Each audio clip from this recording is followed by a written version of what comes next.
وعلى آله وصحبه في كل لمحة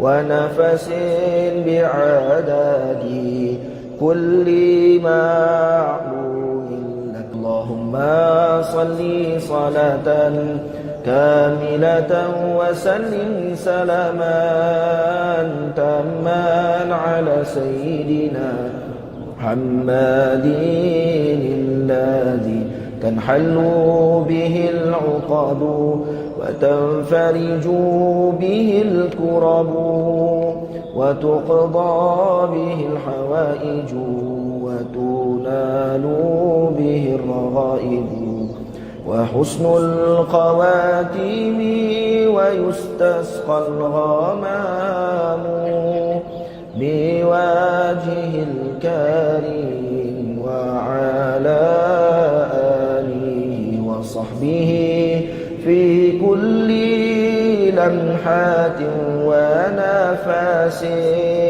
ونفس بعدد كل معلوم لك. اللهم صل صلاة كاملة وسلم سلاما تاما على سيدنا محمد الذي تنحل به العقد وتنفرج به الكرب وتقضى به الحوائج وتنال به الرغائب وحسن الخواتيم ويستسقى الغمام بوجه الكريم وعلى آله وصحبه في كل لمحة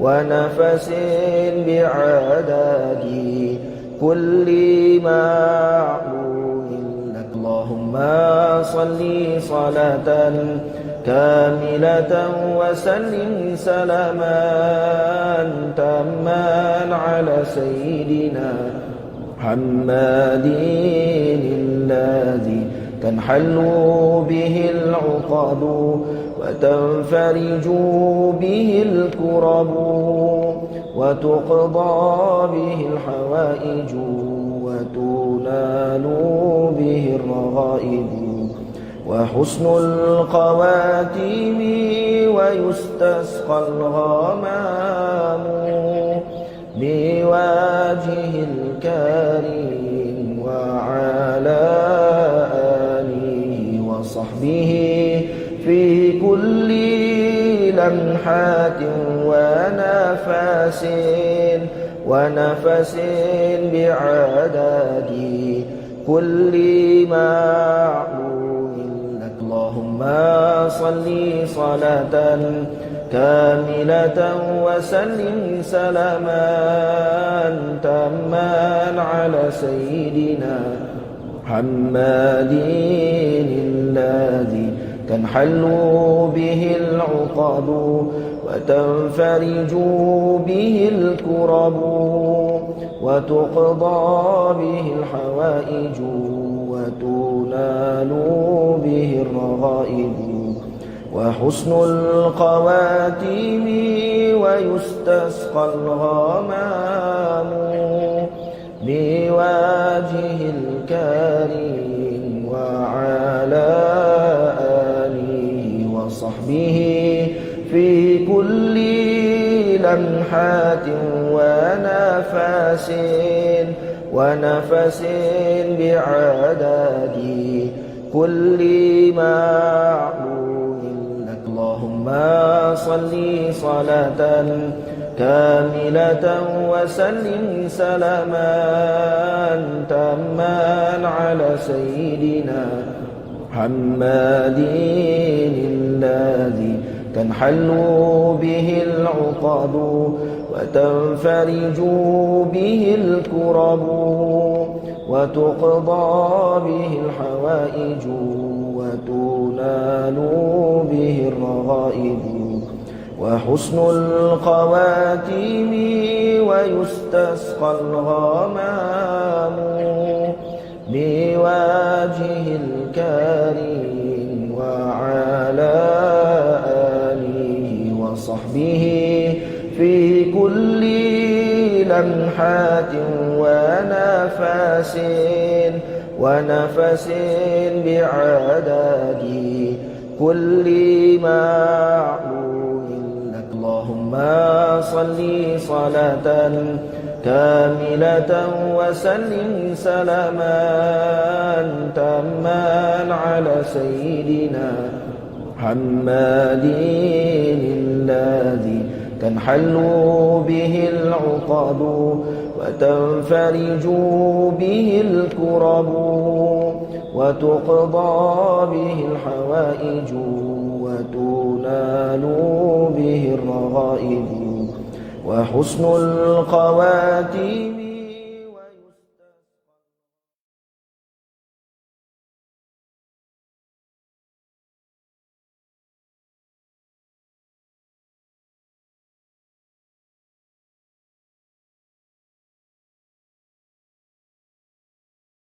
Subhanaka la ilma lana illa ma 'allamtana innaka antal alimul hakim. Wala haula wala quwwata illa billahil aliyyil azim. Nawaitu ta'allu wa ta'lim wa tazakkura wa tazkira wa nafa'a wal intifa' wal ifadah wal istifadah wal hasa 'ala tamassuki bi kitabillah wa sunnati rasulih wa du'a ila al-huda wa dalalata 'alal khair ibtigha'a wajhillah wa qurbihi wa sawabihi subhanahu wa ta'ala. Allahumma inni as'aluka ilman ladunni wa mashraba safihani ya wahabu ya ghani. Qala al-muallif rahimahullahu ta'ala wa nafa'ana bihi wa bi'ulumihi fid dharain amin. Rabbi yassir wa la tu'assir wa tammim bil khair wa la haula wa la quwwata illa billahil aliyyil azim. Amma ba'du, assalamualaikum warahmatullahi wabarakatuh. Berkata Syekh Zainul Abidin ataupun yang masyhurnya Tuan Minal dalam kitab dia Irsyadul Ibad ila Sabilir Rasyad, sehinggalah perkataan dia kat mana kat mana?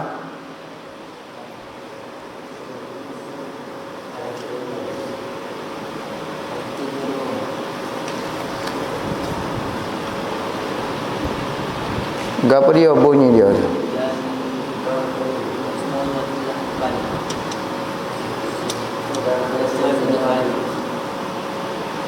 Tak jumpa tu anak tu. Mana tu?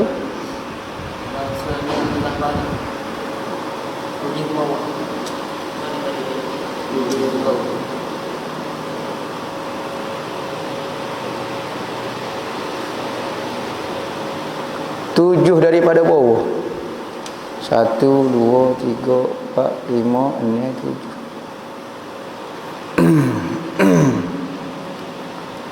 Suatu sifat daripada sifat yang tiga itu. Katanya pengarang, dan senya telah banyak pada zaman ini. Ni.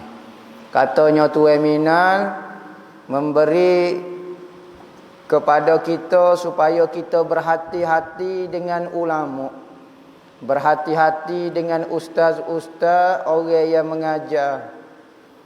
Dia kata zaman dia lah, zaman Tuan Minal.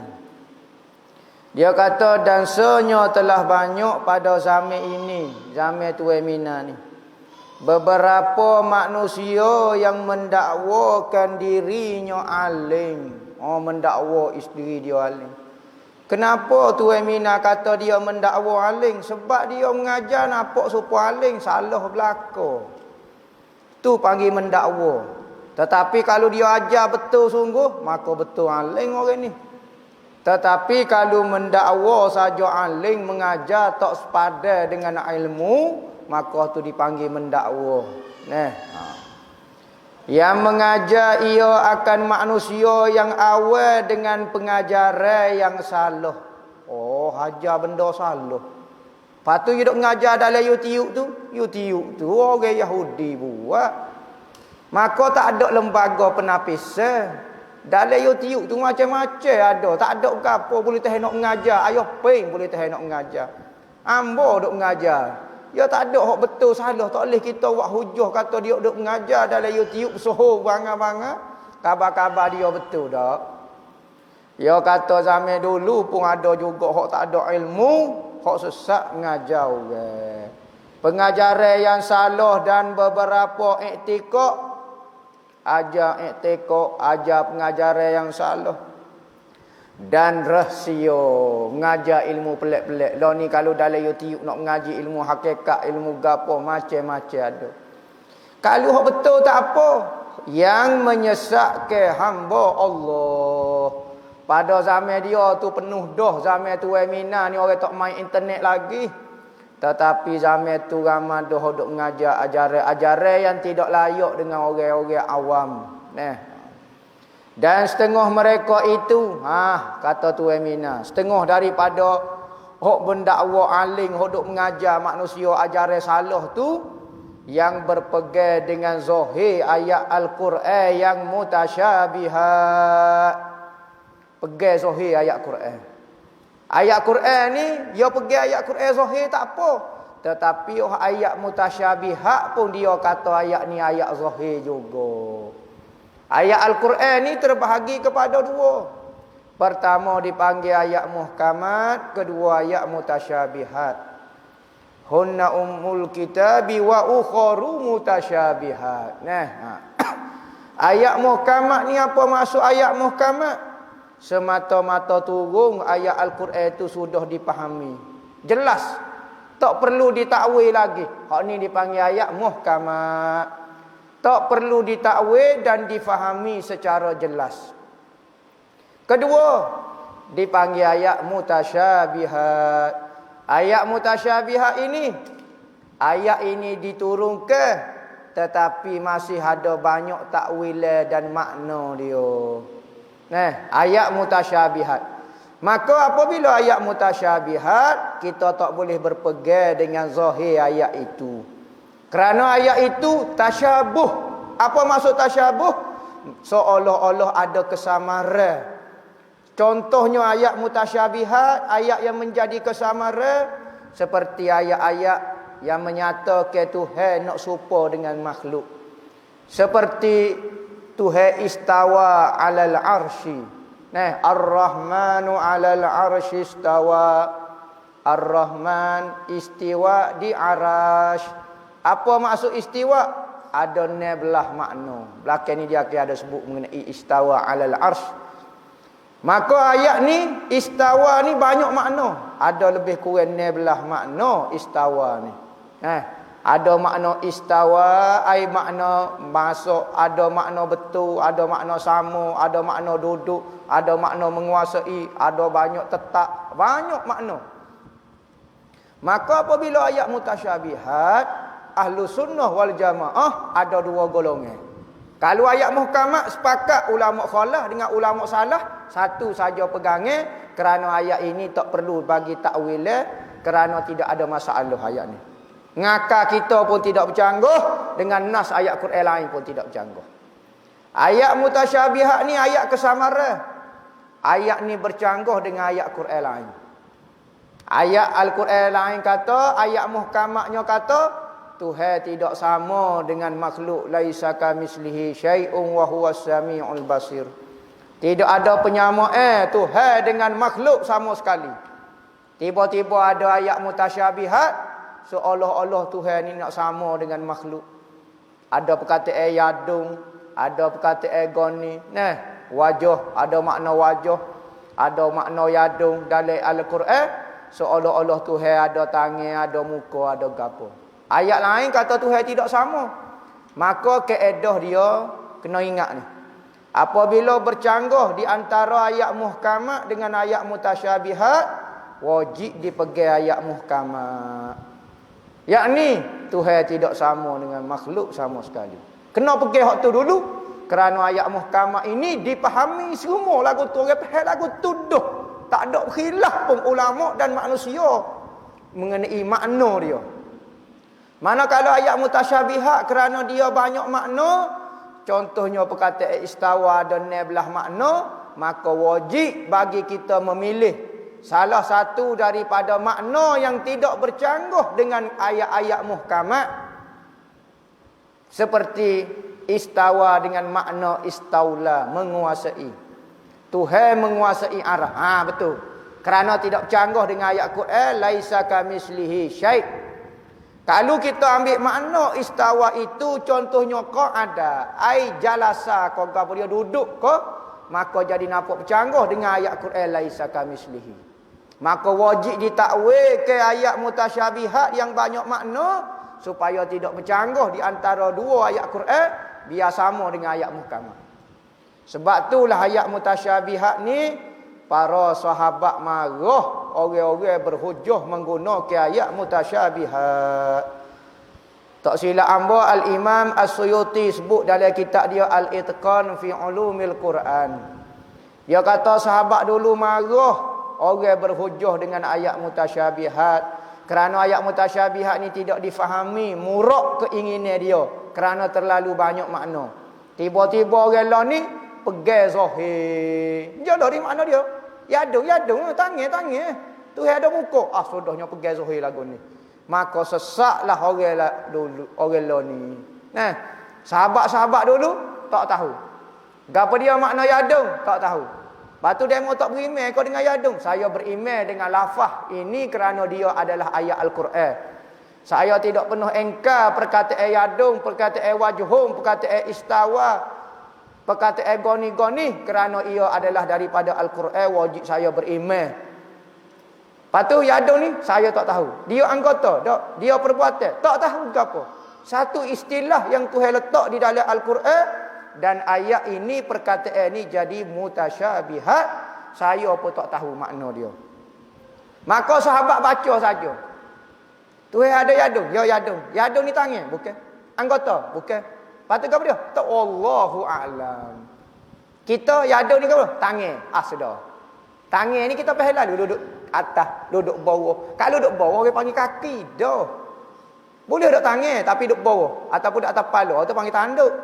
Maka tangan ni kalau kita terjemuh tangan, maka orang akan nampak selalu kedudukan dia duduk mana.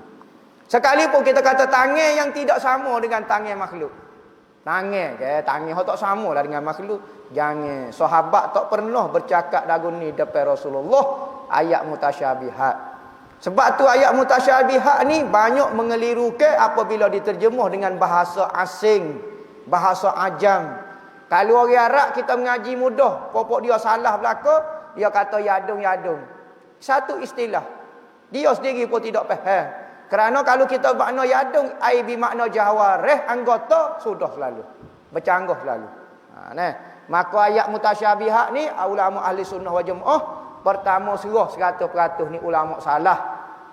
Kedua ulama khalaf mentakwil ayat mutasyabihat ni supaya tidak bercanggah di antara ayat-ayat Al-Quran, maka ditakwil ayat mutasyabihat supaya sama dengan ayat muhkamat.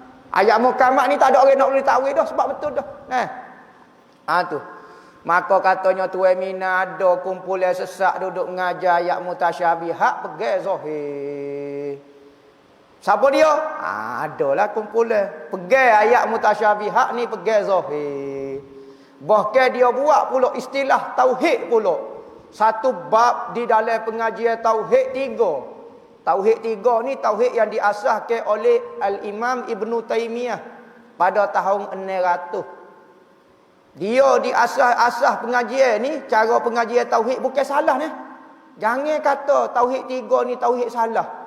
Tauhid ni muncul pada tahun 600. Imam Syafi'i tak pakai tauhid 3, Imam Abu Hasan Asy'ari tak pakai tauhid 3. Tu generasi 300 belaka tu. Imam gapo dia sahabat tak ada kenal tauhid 3 ni. Siapa dia ajar kata sahabat pakai tauhid 3. Ingat tauhid 3 ni bukan tauhid salah. Jangan tertipu. Dia bermula pada tahun 600 zaman Ibnu Taimiyah. Maka dia buat satu bab. Satu bab apa dia? Kerana pok dia suka pegang zahir ayat mutasyabihat. Ni kumpulan sesat pegang zahir ayat mutasyabihat. Maka dia buat satu bab dalam pengajian tauhid 3. Pertama tauhid rububiyah, kedua tauhid uluhiyah, ketiga tauhid asma wa sifat. Apa maksud tauhid asma wa sifat? Semua ayat mutasyabihat tu ayat sifat tu. Sudah. Masuk dalam bab tu habis jadi keliru, sak takoh habis tak tahu wali ilih jatuh. Ayat mutasyabihat ni tak boleh nak takwil, kena pegang zahir lagu tu. Kita berimeh dengan Quran ke. Pening tak tahu wali ilih jatuh. Semua ayat Quran kita pegang zahir saja. Maka ada seorang ulama kita kata kalulah ayat Quran pegang zahir saja mengenai Quran, mengenai Tuhan saja kita. Apa saja? Pertama ayat Quran kata kullu man 'alaiha fan wa yabqa wajhu rabbika dzul jalali wal ikram. Setiap benda akan binasa, semua akan hancur lebuh. Fan wa yabqa, dan yang kekal, yang masih berbaki, yang masih ada wajah Tuhan sahaja. Tangan hancur, tubuh hancur, kaki hancur, tinggal muka bersepa lagu tu. Masuk akal kodok. Tak boleh pergi tu kata hancur. Lepas tu Al-Quran kata hancur semua. Semua hancur kecuali muka sengih lagu tu. Pelik sungguh. Tu hancur dah. Tu kata muka dia saja tak hancur. As-sudah. Dah pergi zahir ayat Quran. Kena takwil. Nak takwil pula kalau hok demo. Ayat Quran kata pula, apabila kamu lupa Tuhan, maka Tuhan akan lupa kepada kamu. Nampak? Fa'ansakum rabbukum. Ayat Quran dia tak ingat dah. Apabila kamu lupa Tuhan, maka Tuhan akan lupa kamu. Pegang zahir ayat Quran, Tuhan lupa. Ya. Tuhan pun lupa juga. Cuma lupa yang layak lah dengan dia. Lupa pun layak juga. Berat. Ni pokok dia mikir tahap tu. Lepas tu ayat Quran lagi dalam hadis lain pula. Dalam Bukhari kata, wahai manusia, aku lapar, mu tak mari wi makan. Aku tak ada pakaian, mu tak mari wi pakaian. Aku sakit, mu tak mari jenguk. Maka hamba pun berkata, ya Allah, macam mana mu lapar mu? Kalau pegang zahir ayat Quran tu gak, pegang zahir hadis tu gak, Tuhan terlapar lah. Lapar yang layak lah dengan Tuhan. Lepas tu Tuhan tak pakai baju. Tak pakai baju hok layak lah dengan Tuhan. Lepas tu Tuhan sakit. Ya, Tuhan sakit. Ayat hadis ni, Bukhari ni kata. Tuhan sakit. Ya, Tuhan sakit lah. Tapi hok sakit hok layak lah dengan Tuhan. Macam corona ni tak layak. Macam demam kau-kuana. Tidak kau gila mikir lagu tu. Tahap mikir. Ni orang profesor universiti ni. Silibus universiti duduk mengajar orang pegang akidah lagu tu. Bukan orang yang sesat ayah peng. Ayah peng tentu dah sesat. Ni orang hok koyak kata dapat hidayah, koyak kata bisa. Ni silibus profesor duduk mengajar kepada anak-anak orang Melayu kita duduk mengajar. Orang Arab dah pula mengajar lagu tu. Tidak kau jadi pening. Ayat hadis tu kata dia, aku sakit, aku gapo. Maka katanya hamba, wahai Tuhanku, macam mana mu sakit? Mungkin tak sakit. Macam mana mu tak ada pakaian? Mu tak pakai pakaian. Macam mana mu lapar? Mu tak makan. Katanya Allah, mungkin tengok kodok hamba aku hok sakit. Hok tu maksud aku sakitnya. Mu tak tengok kodok hamba aku hok tak ada pakaian. Mu tak tengok ko hamba aku hok lapar, hok gapo dia. Kalau mu pergi situ, nescaya kamu akan mendapati aku berada di situ. Jadi jangan dok pegang zahir ayat Quran, pegang zahir hadis sahih akan menyebabkan percanggahan. Siapa dia kata ulama salah pegang hadis zahir lagu tu? Dia hanya beriman dengan istilah dipanggil. Ulama salah dulu saya pegang beriman dengan istilah dia. Ayat Quran hamba wajib beriman. Tak boleh nak kata benda ni bukan ayat Quran. Ya dong, wajib beriman dia adalah ayat Quran. Istawa ayat Quran. Patut apa dia makna dia? Saya tak tahu. Serahlah makna dan lafaz kepada Allah. Orang lain ni lafaz serah kepada saya. Saya akan terjemuh lafaz dia. Yadung dengan makna tangan. Istawa dengan makna jalasa dan qa'ada. Duduk dan bersemaya. Mana sahabat terjemuh lagu tu? Sahabat tak pernah kata Tuhan duduk. Tuhan, sahabat hanya kata istawa Tuhan. Tak tahu ke apa dia? Tak tahu istawa. Ulama setengah ulama kata satu perbuatan yang saya pun tak tahu. Istawa, tak tahu.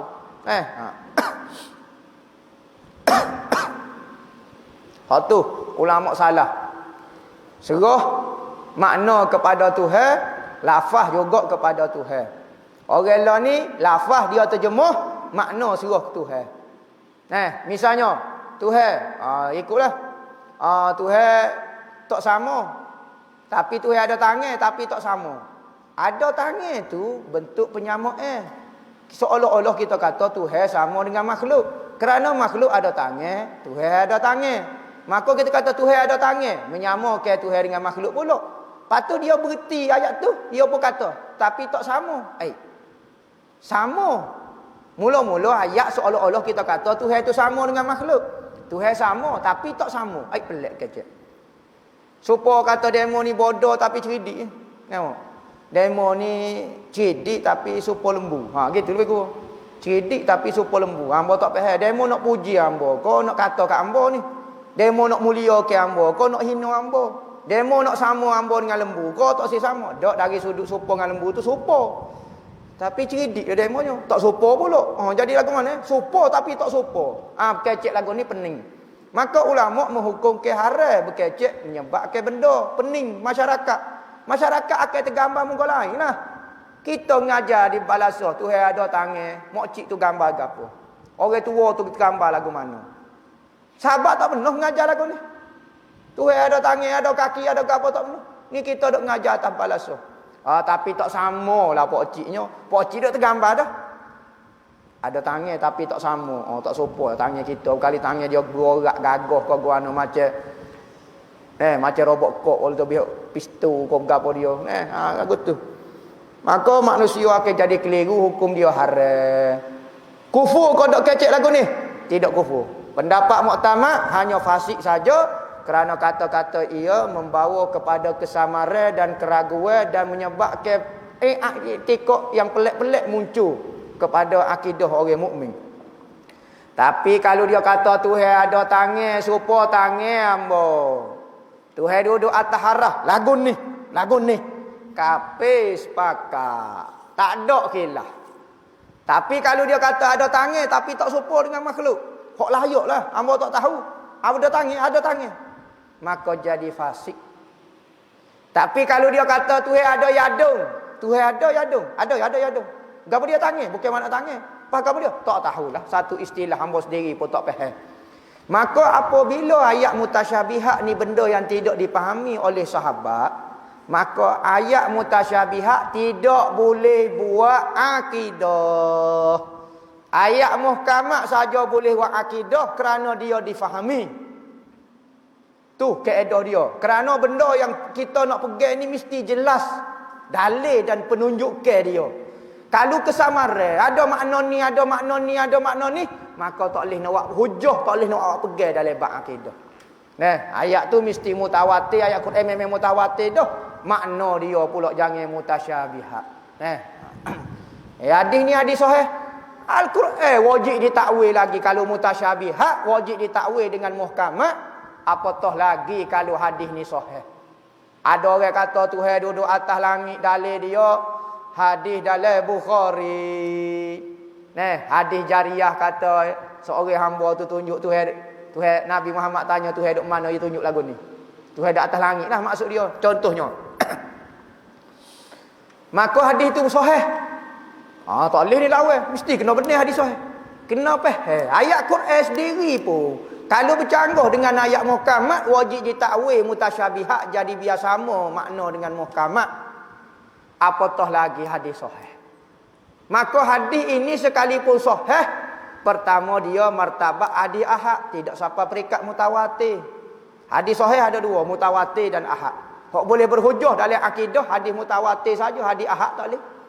Kedua, kaedah besar dalam pengajian kita, setiap hadis ataupun gapo-gapo naskah yang bercanggah dengan qawati'ul aqliyah.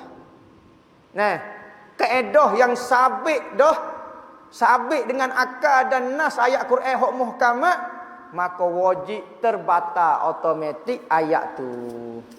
Sama ada dia tu hadis sahih ke gapo, apabila bercanggah dengan qawatin akliyah dan anas-nas huk muhkamat, wajib ditakwil dan terbatal hadis tu. Sekalipun hadis tu sahih.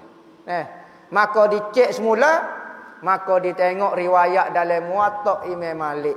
Imam Syafi'i kata hadis paling sahih lepas pada Quran, Al-Nas paling sahih adalah Muwatta Imam Malik. Dia lebih sebelum daripada Imam Bukhari lagi. Imam Bukhari wujud zaman anak murid kepada anak murid Imam Syafi'i. Imam Syafi'i anak murid dia Imam Ahmad Ibn Hanbal. Imam Ahmad Ibn Hanbal ni ada anak murid tu zaman Bukhari. Imam Syafi'i meninggal lama dah. Muwatta zaman tok guru Imam Syafi'i. Tikah 2-3 tabaqah baru wujud. Maka kemungkinan salah Muwatta itu sangat sedikit. Kerana dia Imam Malik ni sempat mengaji 1000 orang tok guru. Kita mengaji dengan seorang tok guru rasa aling dah. Jalan. Imam Malik mengaji 1000 orang guru. 300 sahabat, 700 tabi'in. 300 dia dah ngaji dengan sahabat. Maka hadis kemungkinan salah sangat sedikit. Maka Bukhari jauh sikit. 2, 3, 4 orang dah. Hadis paling tinggi dipanggil sulasiyah. Sulasiyah ni hadis 3 orang. Bukhari dengan sahabat 3 orang. Pas Imam Malik tinggi lagi. Imam Malik ambil dengan Nafi', Nafi' ambil dengan Ibnu Umar. 2 orang. Tikah seorang dengan sahabat. Tinggi lagi. Maka kemungkinan salah. Maka ulama pun tarjih hadis hak Muwatta lebih kuat dan hadis hak dalam Bukhari sekalipun hadis sahih tetapi mata dia muttarab. Hadis tu getar. Muttarab ni hadis tu gementar. Apa maksud getar? Mata dia tu getar kerana tidak sabit. Ada orang kata lagu ni, ada orang kata ada riwayat kata lagu ni. Bukan riwayat saja. Maka mata tu jadi getar. Tak boleh nak pergi lah mana. Tu dalam pengajian ilmu hadis. Maka sesak kodok baca Al-Quran dengan ayat mutasyabihat terjemah zahir, sesak. Atau sunnah yang mutasyabihat, hadis-hadis hak mutasyabihat pegang zahir, sesak barak lah. Barak ni maknanya dia apa dia? Ikut budaya barak, sesak barak dipanggil. Jarang sesak timur, sesak selatan, sesak tenggara. Padahal tiada dilentakkan dengan qawati'ul aqliyah. Ayat-ayat Quran itu tidak digandingkan, tidak dilentak, tidak dibandingkan, tidak diadukan dengan qawati'ul aqliyah. Akal ini apabila dia mikir satu benda dia tak boleh nak konsep dah. Al-Quran, hadis mungkin diterjemuh dengan banyak makna, tetapi akal apabila kecek dia segeruk saja. Kalau dia kata benda ni mustahil, tak gerak dah. Tak tukar dah jadi wajib, tak tukar dah jadi haram. Ni perangai akal. Al-Quran kita boleh ubah lagi makna dia supaya tak bercanggah dengan akal. Maka akal tak boleh nak konsep dah. Maka gabung di antara Quran dengan akal biar jadi selari. Dan nakliyah yang muhkamat. Ni dengar ni. Kena pegang qawati'ul aqliyah dan nakliyah yang muhkamah. Pegang hukum akal kemah-kemah, pegang nas ayat Quran huk muhkamah. Huk mutasyabihat tak boleh nak pegang sebab dia banyak makna. Kita kesok makna dia biar sama dengan ayat muhkamah. Maka kalau orang pegang kaedah ni, insya-Allah tak sesat. Orang lain ni nyo pegang pakai terjemah zahir bercanggah habis ayat Quran ni, bercanggah habis polah kaca tak tahu alif ilih alif jatuh.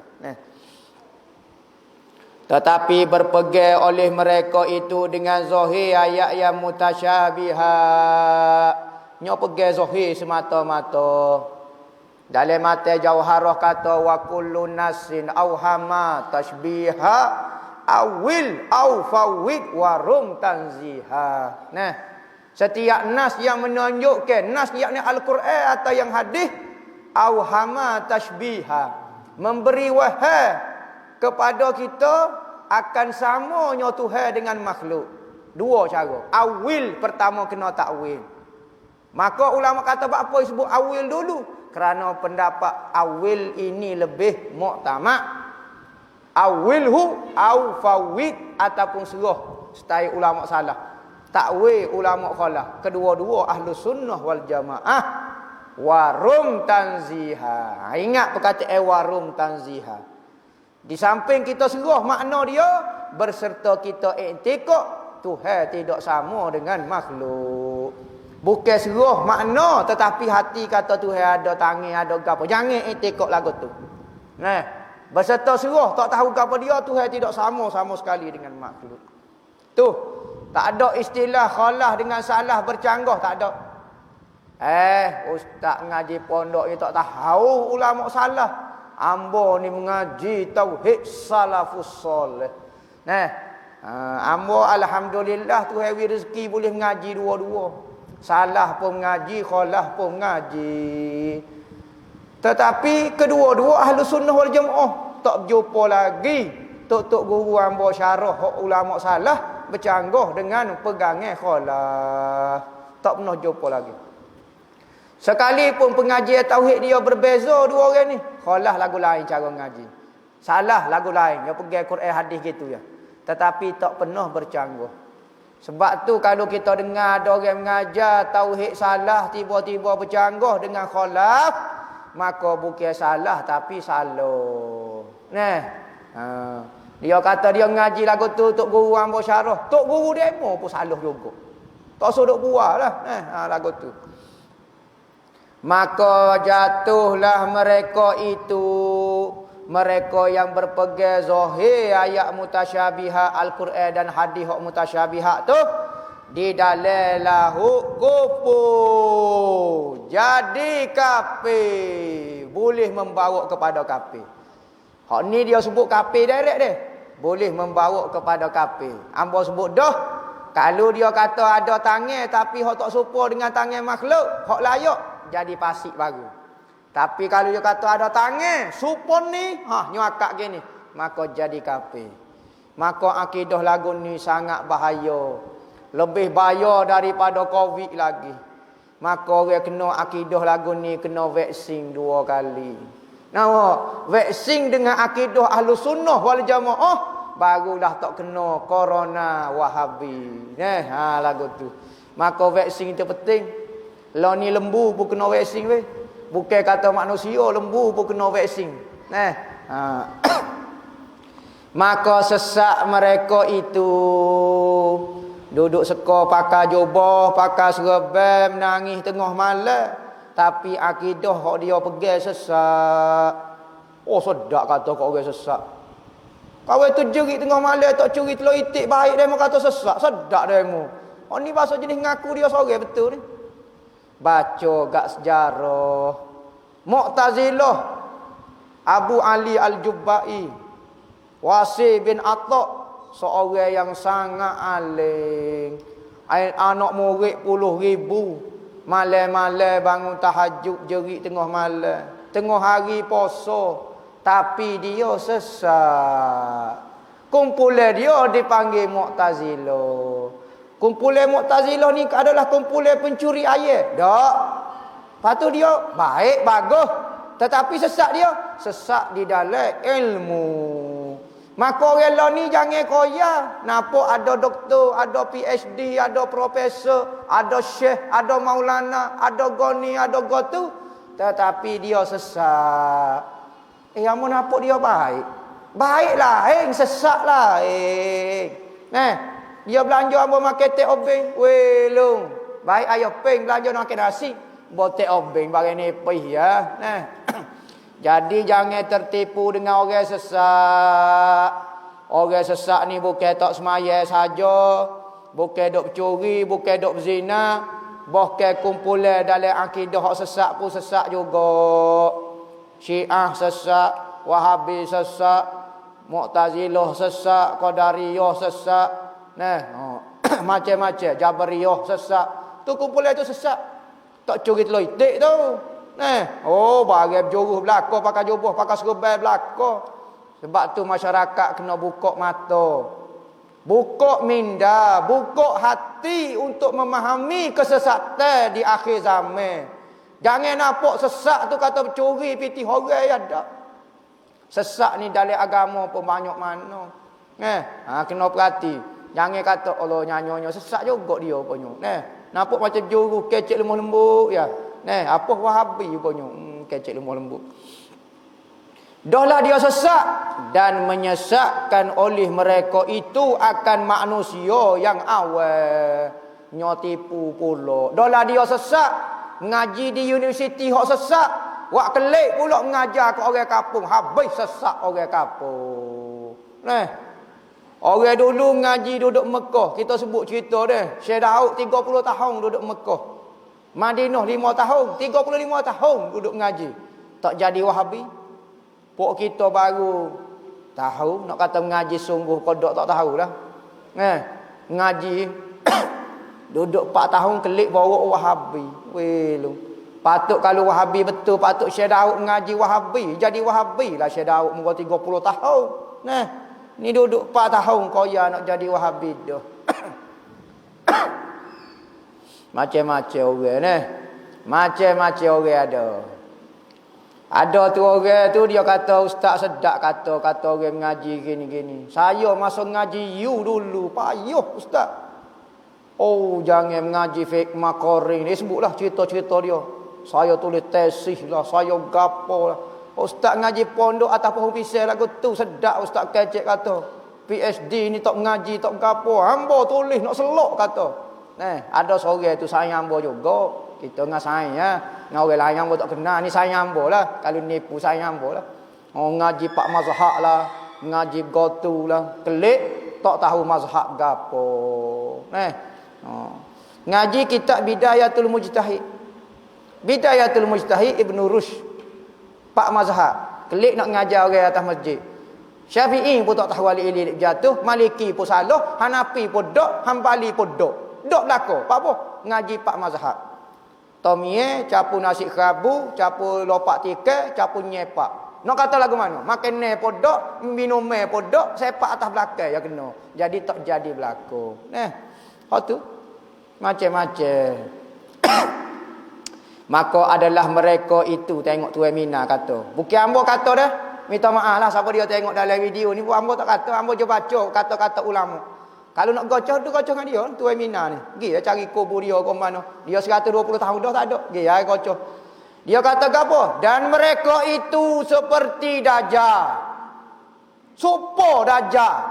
Kok Dajjal ngoti dak lagi. Supo Dajjal dah. Tentera Dajjal hok halu-halu mari sebelum Dajjal hok kafir betul mari ni. Hok ni tentera Dajjal nak bunuh akidah. Kerana Dajjal matlamat dia bunuh akidah. Anak buah ni pun kakah ni nampak yang nyama jadi Dajjal juga. Ya beza Dajjal dengan setan. Setan ni memang jahat sungguh. Muka tu nampak jahat dah. Ngapa kau seluar cari ngau tunjuk kufur. Dajjal ni apa Nabi Muhammad kata aku takut sangat Dajjal sebab dia menipu. Muka juruh, pakai jubah, pakai gapo tapi dia Dajjal. Dia menyesatkan orang, bunuh akidah orang dengan rupa tipu. Hak tu Nabi Muhammad bimbang kok Dajjal. Kalau setan apa jelas dia jahat. Dajjal ni apa panggil Dajjal? Dia bukan setan. Dia muka baik, juruh ya. Senyap ya. Tapi dia memunuhkan akidah orang. Tu Dajjal. Punuh setara mana? Jadi kafir orang. Lepas tu siapa dia? Hak pengikut dia. Setiap kumpulan yang mengajak kepada ajaran-ajaran sesat, memunuhkan akidah, hak tu Dajjal jilah anak-anak Dajjal. Sebelum Dajjal besar tu di atas dah lah ni seluruh negeri tu. Mari di Kelantan, mari di gapo, nak sebarkan akidah sesat dia supaya apabila Dajjal mari mudah selalu pakai sambut popok dia selalu. Ada. Dajjal jilah. Dia kata seperti Dajjal. Kita baca sekali lagi. Seperti Dajjal. No, kalau Dajjal betul tu bukan sedap dia mau kata hamba Dajjal. Dok seperti Dajjal. Hamba tak kata Dajjal, kalau Dajjal juga sangat seperti Dajjal, lembutlah sikitnya. Hamba tak kata dia mau lembu, seperti lembu. Nama lagu tu. Belapik dah tu. Tuan Mina ni lapik dah perkataan dia. atau lebih jahat daripada Dajjal. Berat tu Mina ni. Oh berat pada Dajjal. Dajjal hok semoti tu kafir terus dah jahat perangai dah. Hok ni berat pada Dajjal lagi. Sebab apa? Sebab hok tu Mina sempat tengok hok ni. Hok Dajjal betul dia tak tahu setara mana. Tapi hamba bertemu dah dengan kumpulan ni. Oh jahat pada Dajjal kakak popok ni. Nampak ya baik ni, kecek ni pusping kuat nah. Lepak kau tu pota kau ni gapo balik gapo.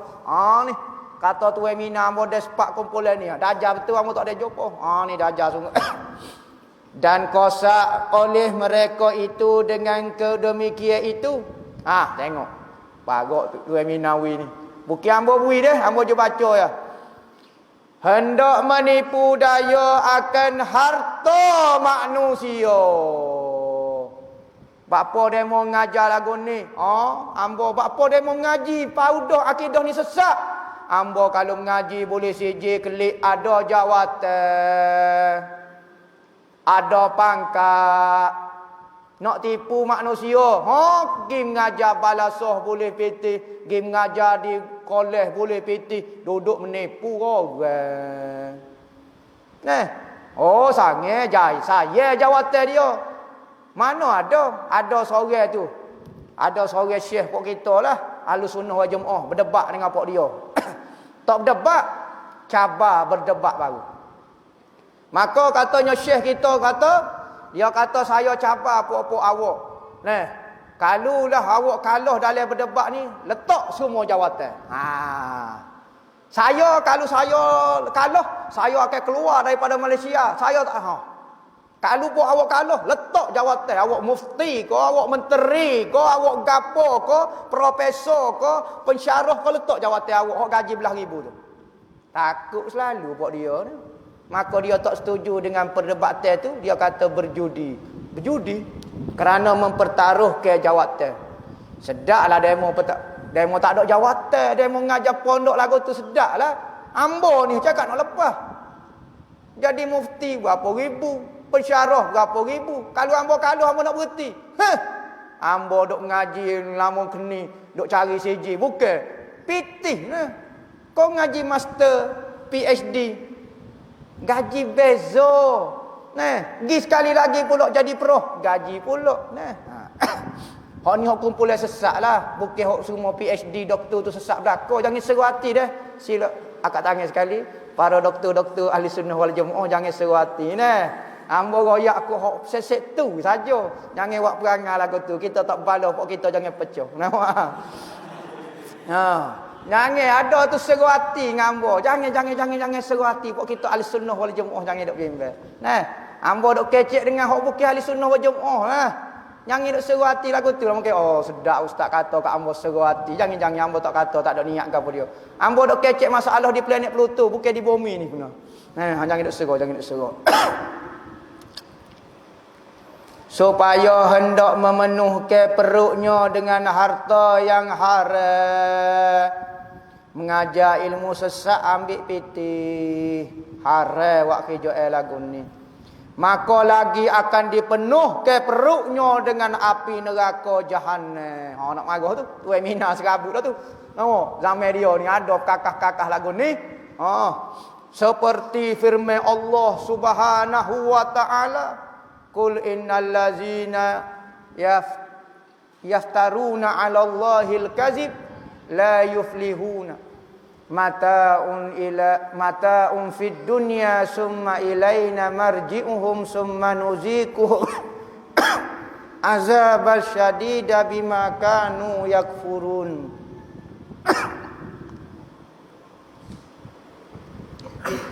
Batuk selalu. Sebut Wahabi batuk selalu. Ambo ni kalau ngah Wahabi supaya ngah corona dah. Sebut batuk selalu. Supaya kena corona selalu dah. Ya lagu tu. Dia naik seh dia panggil. Artinya kata olehmu ya Muhammad bahawasanya segala mereka yang mengada-ngada oleh mereka atas Allah. Reka-reka cerita. Benda hak bukan ada pada Allah dia kata. Reka-reka. Akan dusta.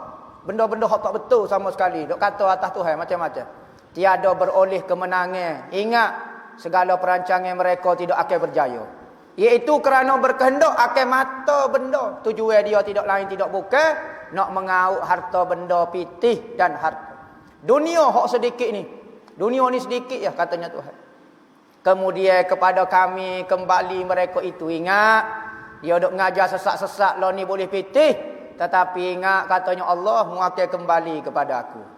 Pada masa tu aku nak tanyalah mungkin cik betul kau tidak. Kemudian kami rasakan mereka itu akan azab yang amat keras. Orang yang menipu lagu ni dengan sebab barang yang telah mereka kufurkan.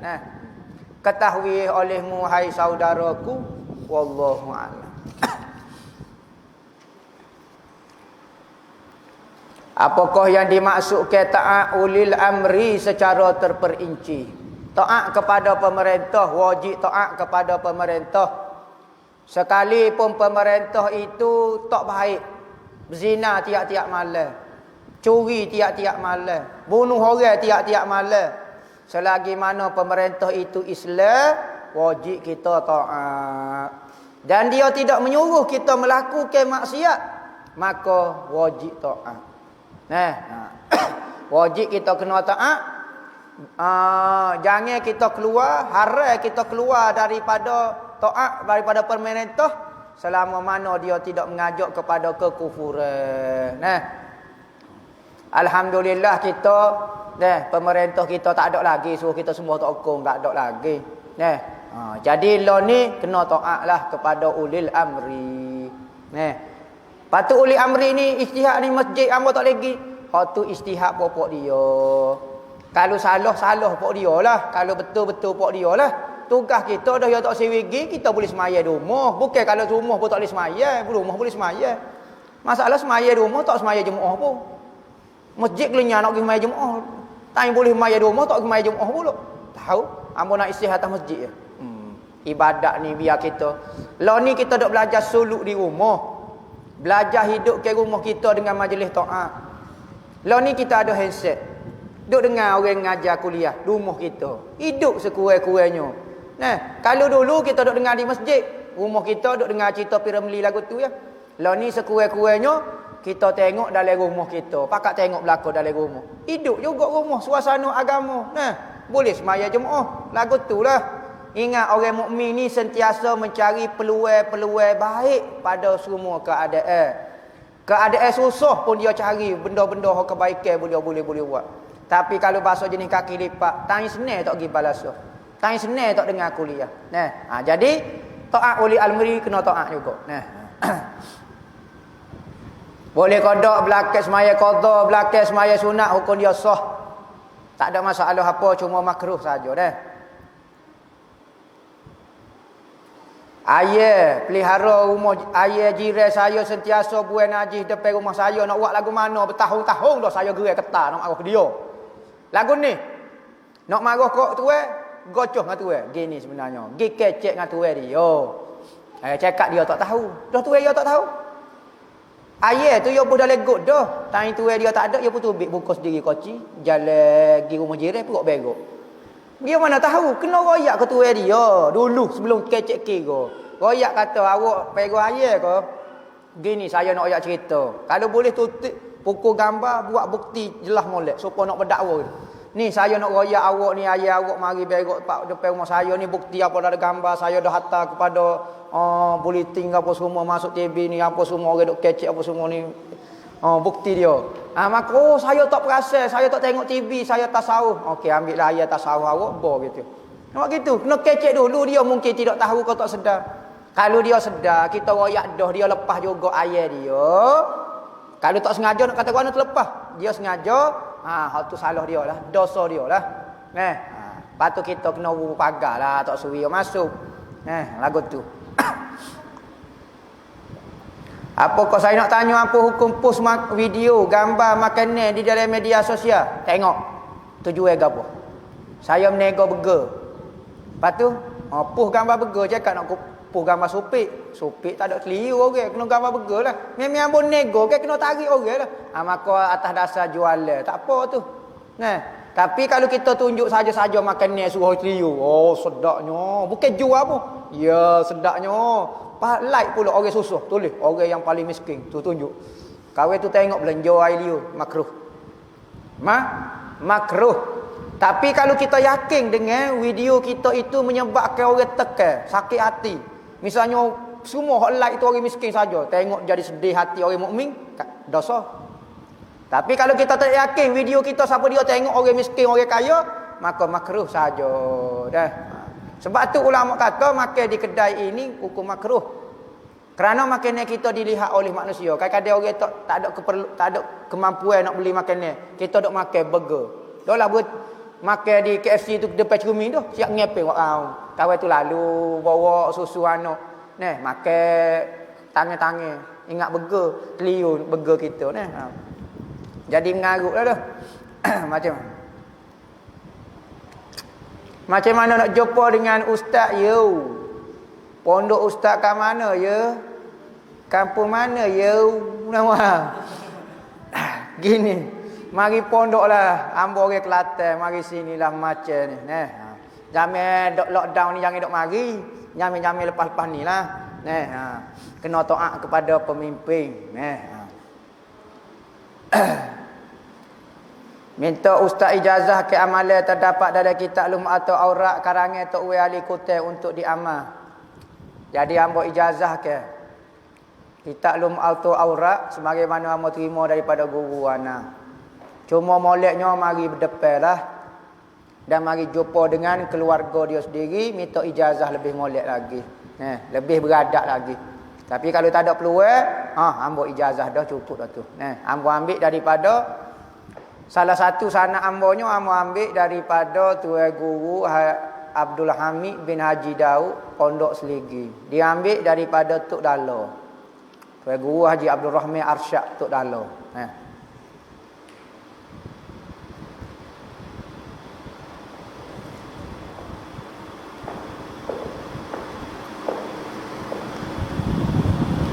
Dia kata ambo ni tinggal semaya dekat Zamir Balik mula-mula dululah. Kali umur 15 balik, mana mula-mula tu tak lekat lagi semaya. Sampai umur 20 baru lekat. Yang ni 5 tahun tu mula-mula hamba tu tak lekat lah mana semaya. Pas lagu mana, apabila nak qada jadi tak ingat selalu. Masa nak tinggal tu ingat. Masa nak qada jadi tak ingat. Gono ya hamba. Ni banyak fenomena orang apabila nak qada nak jadi baik jadi lupa ingatan. Maka lagu mana? Kalau nak jadi juruh qada semua hak 5 tahun tu. Contohnya lah. Misalnya awal, berapa tahun kita mula tinggal gini? Misalnya dalam 5 tahun awal. Okey, kita qada 5 tahun. Subuh, zuhur, asar, maghrib, isya. Mudah. Selama 5 tahun. Contohnya. Ada hamba dengar ustaz ngajar. Dia kata tak boleh taksub ke Nabi. Betul ke? Tak boleh taksub ke Nabi. Betul ke? Ingat, kita ikut satu benda yang betul itu tidak dipanggil taksub. Maka Nabi semua benda dia betul berlaku. Maka kalau kita ikut semua Nabi, taksub demo. Dah Nabi betul berlaku.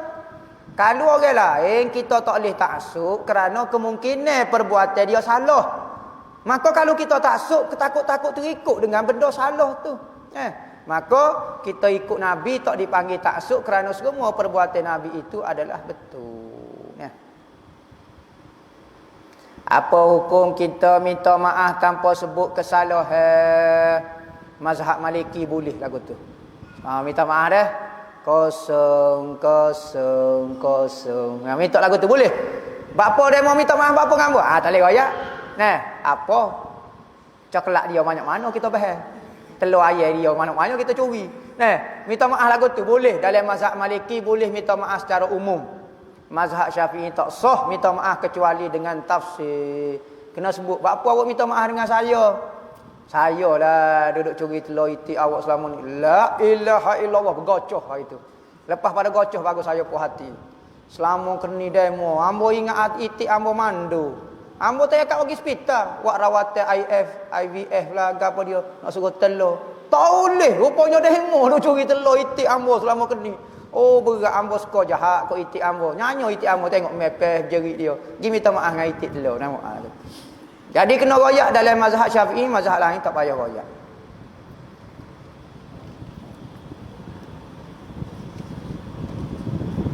Lagu mana cara nak khusyuk dalam semaya? 3 cara. Pertama, kita dengar apa, kita yakin Tuhan dengar apa yang kita baca. Bismillahirrahmanirrahim. Kedua, Tuhan tengok apa yang kita buat. Kita angkat tangan, Tuhan tengok. Dan ketiga, Tuhan tahu apa yang kita fikir. Buat 3 benda tu dalam sembahyang, insya-Allah khusyuk. Nah.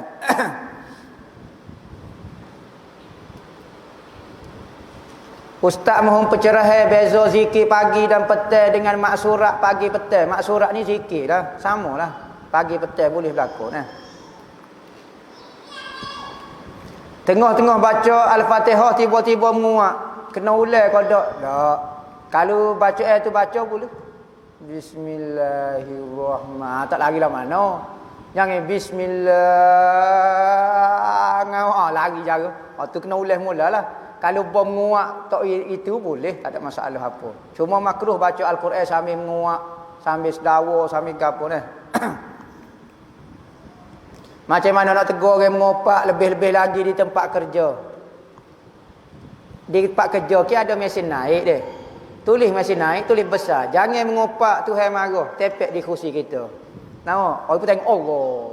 Ataupun kita tulislah bahasa ceramah kalau dia le pejabat kita.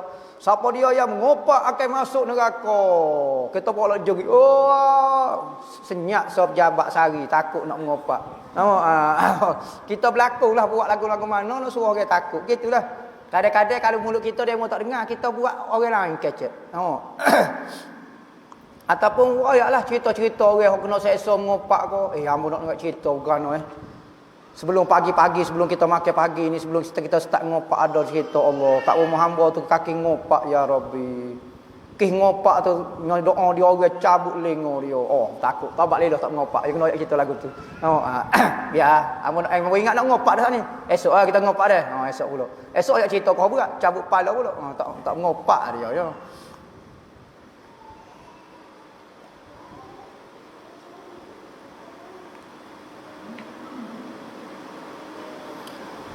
Apakah adab ketika menutup secara live? Boleh kodok kita suka hati berbalas komen seeloknya macam mana? Gini.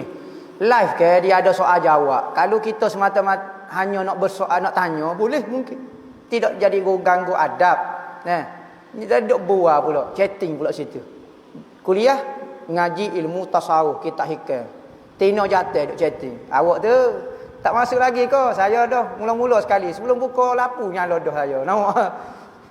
Tak pakai live lagi kamu masuk dah kata. Nah, awak bila nak masuk cepatlah. Kawan tu pun atas gambar lu. Duduk gewe pula dua tu. Orang duk mengajar kita tasawuf, hikam, jerit seluk apa semua. Kawan tu duduk chatting pula, asyik masuk. Apa dia berminat sangat live ni? Apa? Kawan tu ada dalam live dia. Punuh jana, tasawuf. Apa lagu? Jadi lagu tu tak ada adab, tak ada adab lah. Tapi kalau semata-mata kita nak tanya soalan ke, kita buka soalan tu tak ada masalah lah. Nah, lagu tu. Cuma jangan ganggu sangatlah. Nama duk tekan love lah, tekan apa tu? Like lah apa dia. Gong tobik gambar apa semua jadi ganggu orang. Tu tak boleh lah. Nah.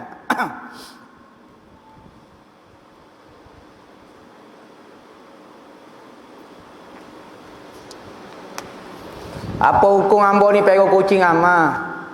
Patu ramah pula rumah hamba jadi penuh dengan bulu kucing. Habis bokok nasi Maggi apa semua dalam Maggi apa semua penuh bulu kucing.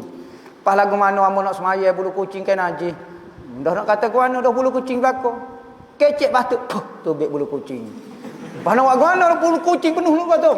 Tak boleh maya kata-kata nak dimaafkan dimaafkan. Boleh jelaskan tak najis hukmi? Najis hukmi ni najis yang tidak ada bau, rasa dan warna. Tu dia lagi najis hukmi.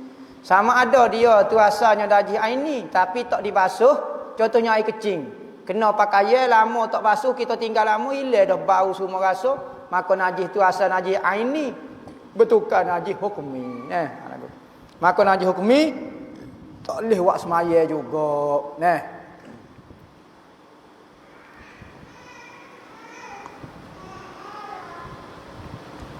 Mohon pencerahan maksud sebenar dia. Tiada Tuhan selain Allah.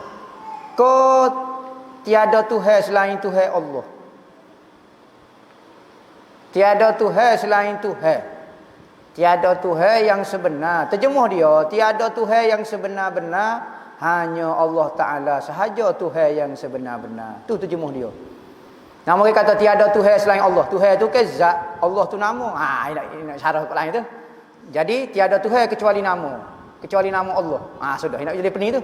Jadi terjemuh benarnya, tiada Tuhan yang sebenar-benar, hanyalah Tuhan nama Allah. Itulah Tuhan yang sebenar-benar. Gitu. Boleh terangkan dok pasal air mustakmal. Air mustakmal ni air yang digunakan untuk basuh air wajib. Sama ada untuk mandi wajib ataupun untuk ambil air sembahyang yang wajib. Basuh air yang pertama. Basuh air kedua tu sunat dah, tak ada jadi air mustakmal. Air mustakmal ni hukum dia bersih, tetapi tidak boleh lagi menggunakan, tak boleh membersihkan. Tak boleh buat ambil air sembahyang, tak boleh buat basuh najis, tak boleh buat gapo dia dah. Ustaz boleh dak ijazah bismillah 41 ahli naubah amal ke waktu bila? Ijazah bismillah ni dekat nak tidur baca bismillahirrahmanirrahim 41 kali hadiah kepada ahli naubah. Ahli naubah ni wali hak tak nampak. Niat supaya dia tu jaga kita ketika kita tidur, keluarga kita, isteri kita ko, rumah kita ko, pondok kita ko. Dekat nak tidur dah. Ambil ijazah dah tu. Mana lagi afdal bagi suami? Solat berjemaah dengan isteri di rumah atau di masjid? Tentulah afdal bagi suami solat di masjid. Kerana zaman sahabat tak ada suami berjemaah dengan isteri. Semua semaya di masjid dengan Nabi. Hak jatuh. Hak tino semua semaya di rumah. Sama ada dia semaya dengan anak-anak kau suku pasar, tapi hak jatuh, hak balik semua turun di masjid ketika semaya. Jadi afdalnya tentulah di masjid.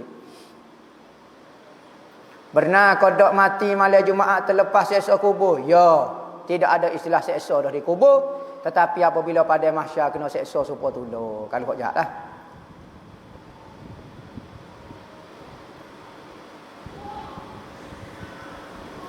Macam mana seorang isteri ataupun perempuan nak tegur tu email dia? Tegur dia adalah kita tasfik. Tasfik ni tepuk. Tepuk ni ada 9 cara. Cara paling muktamad ni, paha kita ni tepuk gini. Tepuk di paha. Tepuk di paha biar bunyi. Jangan banyak kali lah. Memang tepuk amai balalang kupu-kupu. Nama selok lah kata. Tepuk sekali lah. Biar dia dengar. Lepas tu email pula, kalau bunyi lagu tu jangan kata bobo lah duk mainnya. Dok, berarti kita salah dah tu. Kalau orang tino, kalau kita jadi jemaah, email kepada jemaah perempuan, kalau bunyi orang duk gini, jangan dia bukan duk main tu. Dia nak tegur kita tu.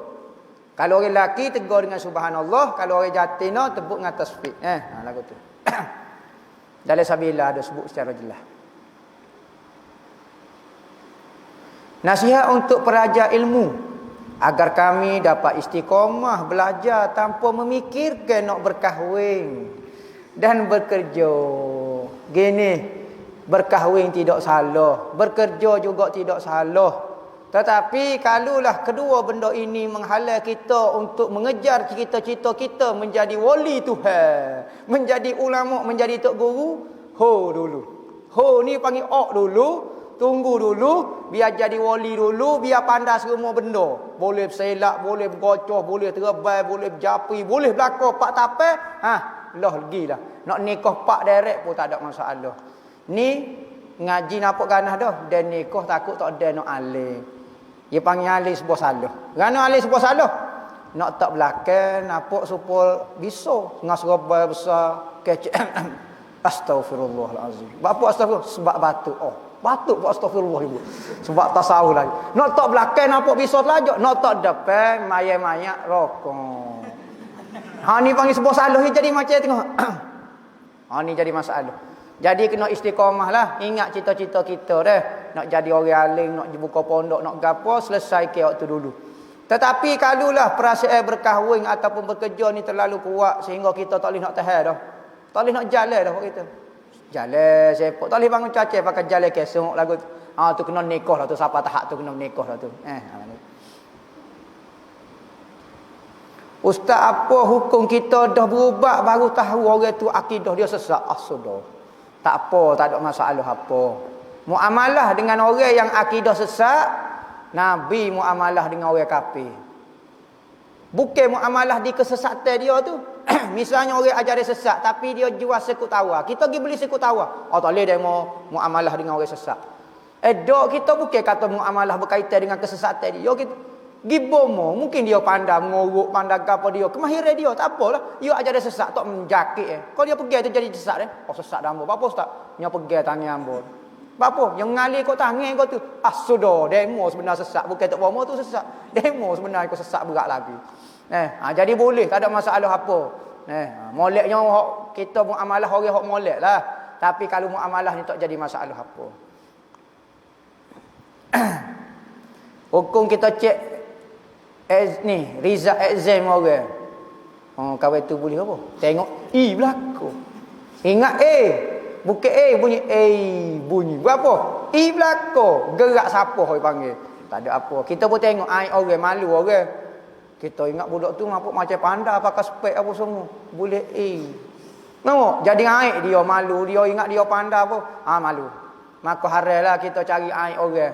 Jangan duk tengok air orang. Kalau boleh jangan tahu pun ke aib orang Mohon pencerahan mengenai usul. Apa maksud usul? Yakni sampai kepada Allah pengetahuan kita. Bukan kita gerak terbang pun jadi Tuhan. Tak, bukan lagu tu. Usul ni sampai kepada matlamat kita mengenal Allah. Ma'rifatullah. Tu panggil usul dah. Boleh kodok lelaki pakai cincin perak, kuku megem mata dari swasa. Apa hukum dia? Gini, swasa perak tu boleh pakai sunat. Manakala swasa pula campuran daripada perak dengan emas, maka jadi swasa. Ulama kata haram hukum dia sebab dia masuk dalam kategori emas. Ada ulama kata tidak haram kerana dia bukan emas, dia swasa, benda lain pula. Jadi khilaf ulama. Afdalnya jangan pakailah swasa.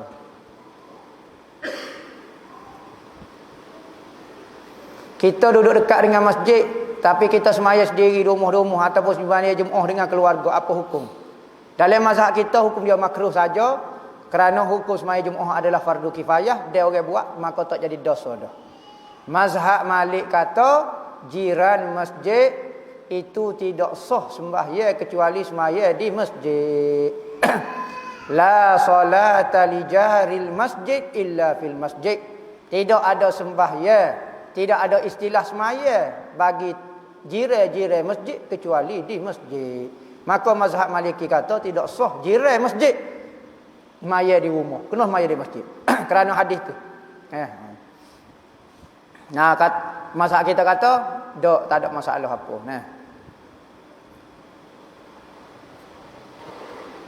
Boleh kau dok niat iktikaf dalam rumah sendiri ketika beribadat malam, mengaji dan online kuliah. Tak boleh dah iktikaf ni hanya dibenarkan di dalam masjid sahaja. Lainlah kalau dalam rumah kita buat satu ruang masjid rumah kita. Maka kita boleh iktikaf tak ada masalah. Kalau kita tak buat tak boleh. Dok tandah pun iktikaf tak boleh buat kerja lagu tu. Ustaz lagu mana kita tukar tersilap baca semaya, tukar baca rokok bahaya di sujud bahaya di rokok. Ya mudah pak tu. Tukar apa cikgu? Hukum dia sah tak jadi masalah apa. Jangan tak baca Quran. Hak tepat hak rukun tu kita tak tukar tak apa. Apakah hukum orang tak sih memaafkan kesalahan orang berdosa ke? Ada hak dia. Kita buat khianat ke dia, mudah-mudah kita mari. Maaf kosong-kosong. Mu tipu pitih aku sejuta. Orang nak bunuh lolo aku. Kabar-kabar mu mari minta maaf gitu ya. Aku ingat aku ni robot, tak ada perasaan. Cayu, sincang, spambok. Ingat aku tak ada perasaan.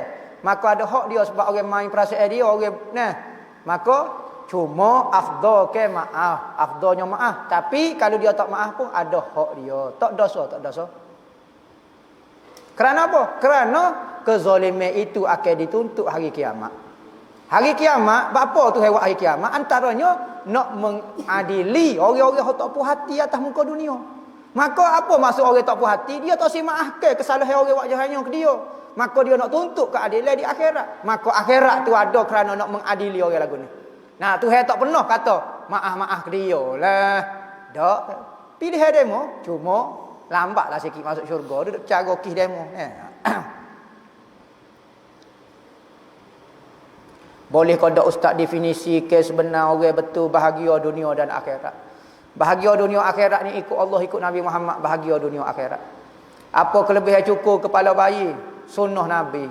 Antara kelebihan disebut dalam kitab bukan hadis, siapa dia cukur kepala bayi 40 kali Rabu bersama dengan 10 bulan, 40 kali hari Rabu.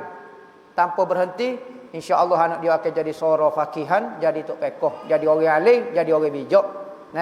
Itu tidak ada hadis tetapi sangat mujarab dia kata. Apa pendapat ustaz mengenai Jalaluddin Ar-Rumi? Bolehkah kita mengikut fahamnya dia?